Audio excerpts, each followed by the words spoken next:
ఎకరకు 70-80 మందు కూలీలు కిరెక్కులే సార్.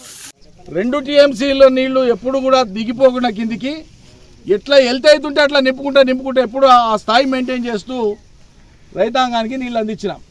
ఇలా ఉపాయం లేదు, వాళ్ళకి ఆలోచన లేదు. అందుకే పొలాలు పెద్ద ఎత్తున ఎండిపోతున్నాయి. ఇదొకటైతే ఇంకో దిక్కు మన పక్కలే ఉండేటువంటి ఐజా మండలం, అది ఆర్డీఎస్ కింద ఉంటుంది, మీ అందరికీ తెలుసు. ఐజా గతంలో గద్వాలోనే ఉండే.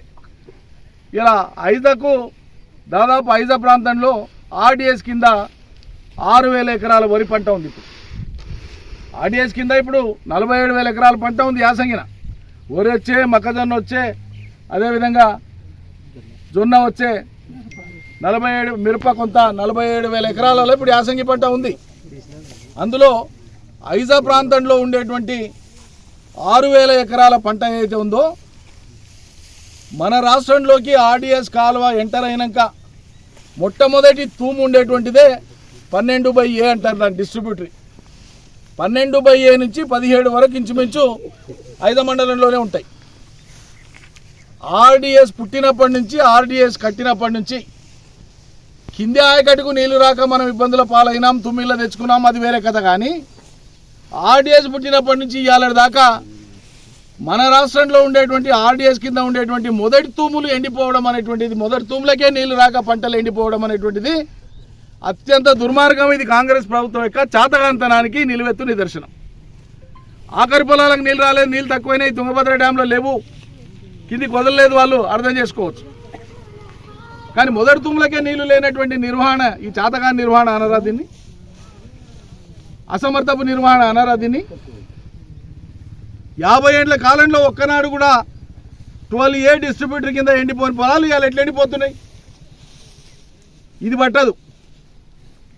రైతు బంధు 3 ఎకరాలకు ఇచ్చి అందులో కొంతమందికి ఎగ్గొట్టి ఆడికి ఆపేస్తారు.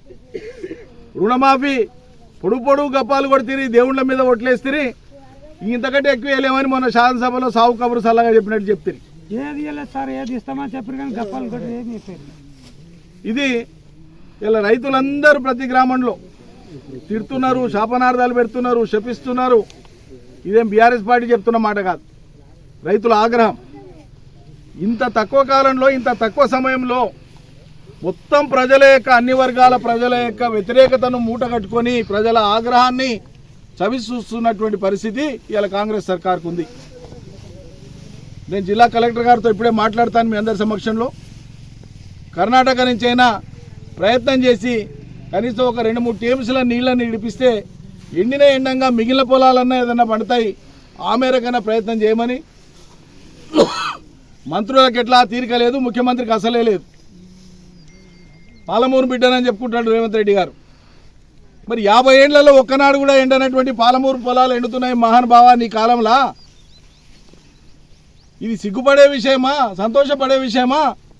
కాంగ్రెస్ సర్కారు తెలుసుకోవాలి. జిల్లా మంత్రులు, ఈ మంత్రి పదవి ఉంటుందో ఊడిపోతుందో అన్న ఫికర్లా రైతుల పొలాలు పడతలేవు ఈయనకు. అది వాళ్ళ సొంత పంచాయతీ, వాళ్ళ కాంగ్రెస్ పార్టీ పంచాయతీ.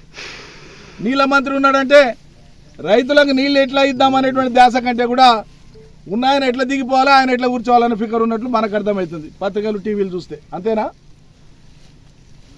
ఇది పరిస్థితి. కాబట్టి ఏరి కోరి తెచ్చుకుంటే ఎగిరెగిరి తంతారు అనేటువంటి సామెత మరోసారి సర్కారు రుజువు చేసింది. ఇక మనం అప్రమత్తంగా లేని కారణంగా ఆ శిక్ష